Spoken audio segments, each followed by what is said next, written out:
दोस्तों, last class में 9th की वीडियो में थोड़ा गैप आ गया था तो उसके लिए सॉरी। लेकिन अब हम जो कंटिन्यू करेंगे 9th क्लास का, हमने इस मैटर अराउंड अस प्योर पढ़ रहे थे तो उसमें हमने separating the components of mixture में एवापोरेशन समझ लिया था। एक बार रिकॉल कर लेते हैं कि क्या क्या बातें समझी थी कि एवापोरेशन में दो चीज़ें होनी चाहिए, एक वॉलेटाइल कंपोनेंट, दूसरा non volatile component. Volatile component evaporate करके जा सकता है एनवायरनमेंट में वेपर फॉर्म में, और non volatile as it is रह जाता है। ठीक, तो एवापोरेशन का कंसेप्ट ये था। तो हम क्या समझते हैं कि कोई एक ऐसा हो जिसके वेपर्स बन जाए और दूसरा एज इट इज रहे। जैसे हमारे पास अगर सॉल्ट सॉल्यूशन हो तो उसको जब हम हीट करेंगे तो वाटर वेपर बनेंगे और जो हमारा सॉल्ट है वो एज इट इज रह जाएगा। ठीक, ये हीट कर दिया हमने, बात समझ में आती है। इसके बाद इवापोरेशन तो आसानी सा कंसेप्ट था, लेकिन अगर हमारे पास कुछ ऐसे हैं, अब मान लो हमारे पास एग्जांपल आ गया मिल्क का। अब हम जब मिल्क को हीट करें तो मिल्क बॉयल होगा, बॉयल करने के बाद वो बाहर आ जाएगा।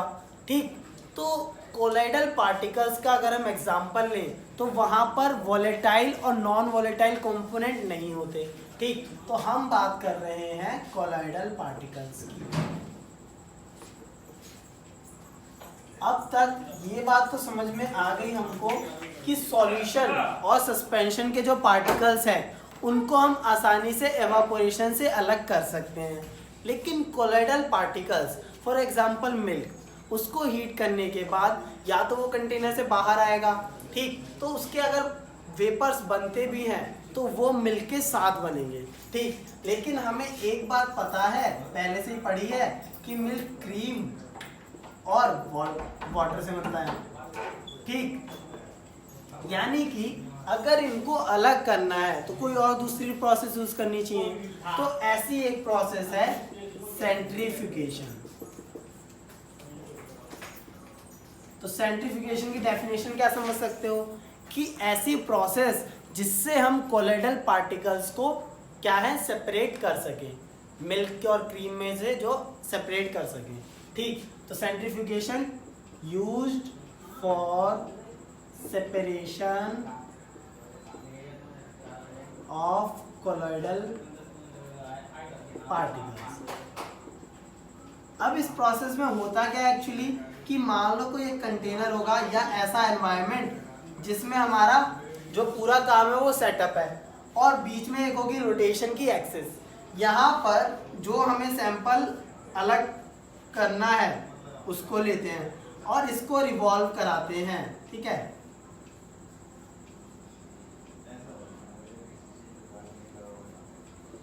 तो ये कुछ पोजीशन मैंने बनाई है।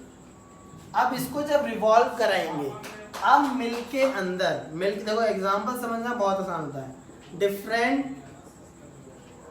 डिफरेंस इन डेंसिटीज है। डिफरेंस इन डेंसिटीज क्यों है?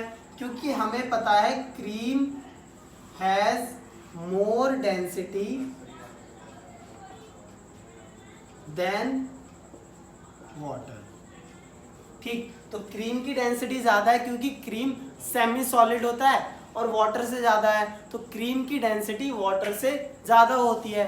इसका मीन्स कि अगर मैं इसे इस कंटेनर में लूं और बहुत तेजी से घुमाऊं, ये रोटेशन की एक्सिस है, अब इसको घुमाऊं, अब मान लो ऐसा कोई कंटेनर है मेरे पास, ठीक, ऐसा कंटेनर है और इसको मैं घुमाता हूँ। ठीक, तो कंटेनर के अंदर ये सैंपल है, जब मैंने इसको घुमाया इस एक्सिस को मान के तो ये ऐसे घूमेगा।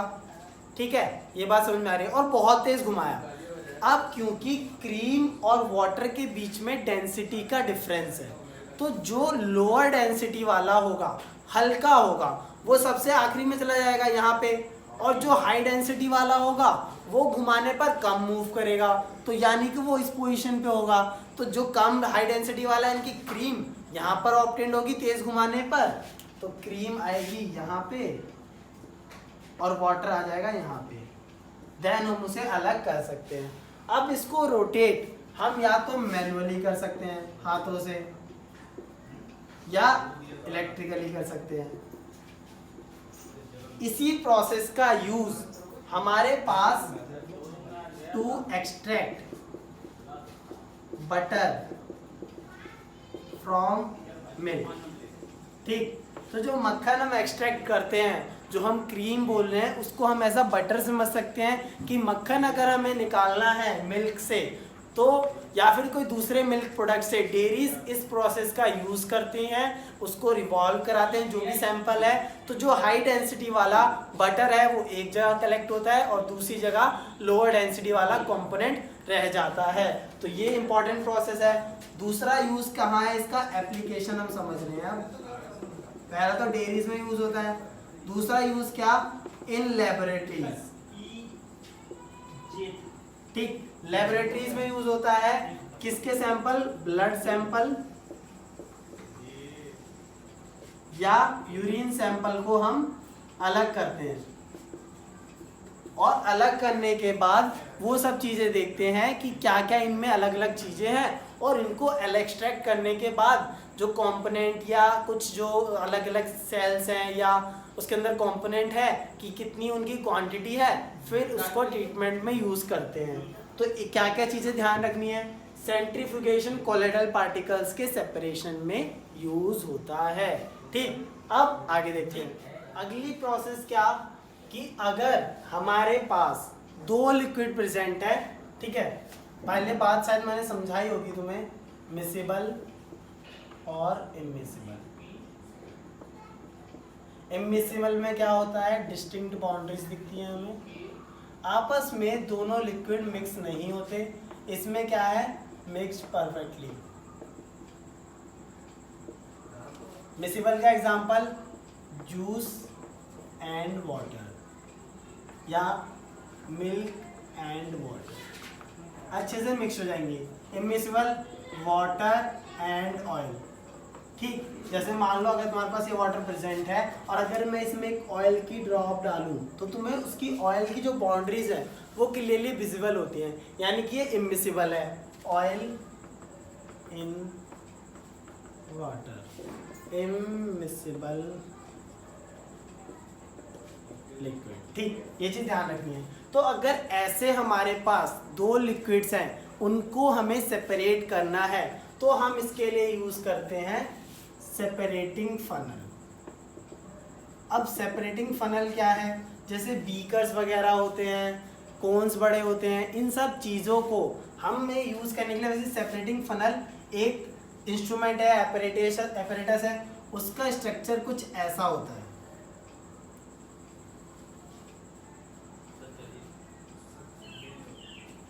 ठीक है, यहाँ पर ये कोन्स ऐसी होती है, ठीक। ये क्या है, रेगुलेटर होता है जिसको हम बंद कर सकते हैं। अब सेपरेटिंग फनल में ऐसा कुछ होता है, क्योंकि देखो अगर दो लिक्विड्स इमिसिबल हैं, अगर दो लिक्विड्स इमिसिबल हैं तो उनमें क्या होगा, डेंसिटी का difference, there will be difference in densities,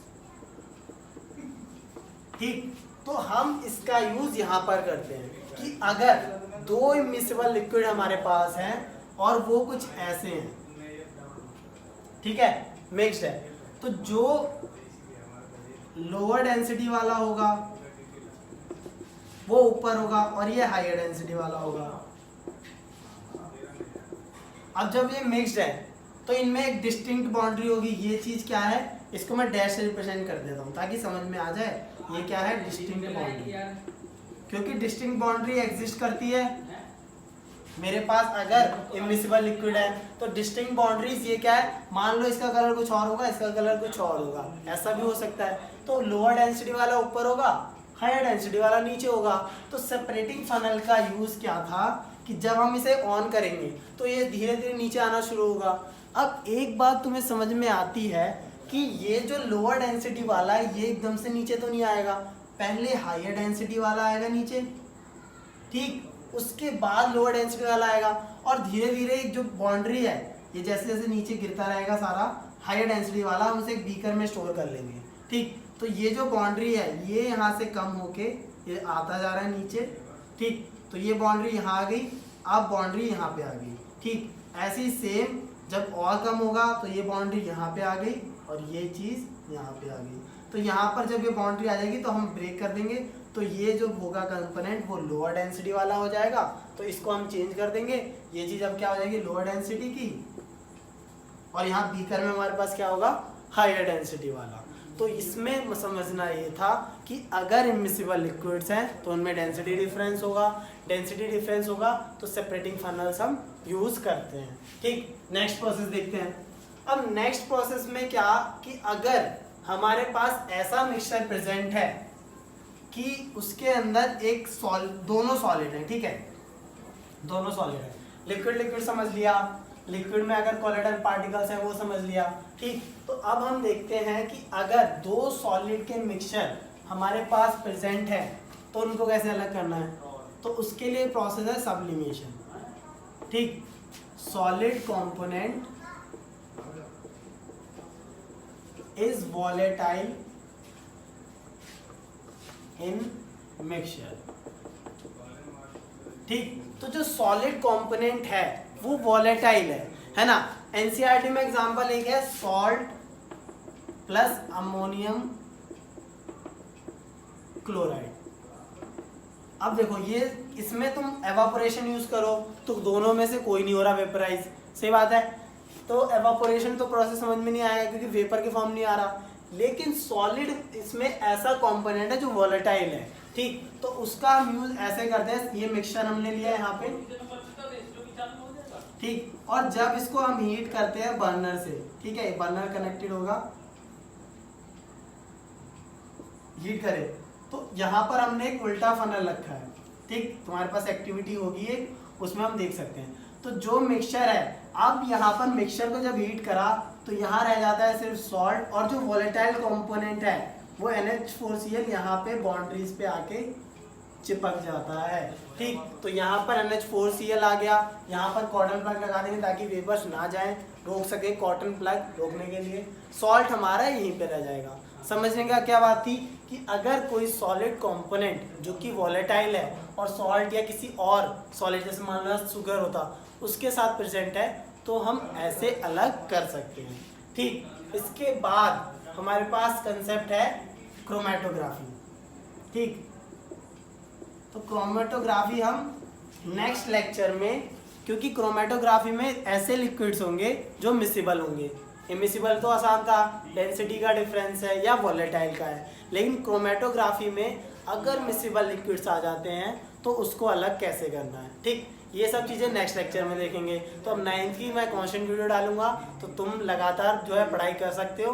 तो अभी तक ये सारे कंसेप्ट समझो और एनसीईआरटी की जो एक्टिविटीज़ हैं उनको रीड करना। नेक्स्ट लेक्चर में क्रोमेटोग्राफी डिस्कस करेंगे। वीडियो को लाइक, सब्सक्राइब और शेयर जरूर करते रहना। Thank you.